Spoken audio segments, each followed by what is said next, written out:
சபரி பீடமே வந்திடுவார், சபரி அன்னையை பணிந்திடுவார்.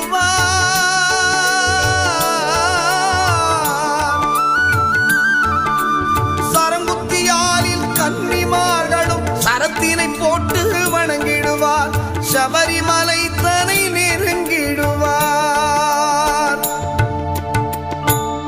18 படி மீது ஏறிடுவார், கதி என்று அவனை சரணடைவார். மதிமுகம் கண்டே மயங்கிடுவார், ஐயனை துதிக்கையிலே தன்னை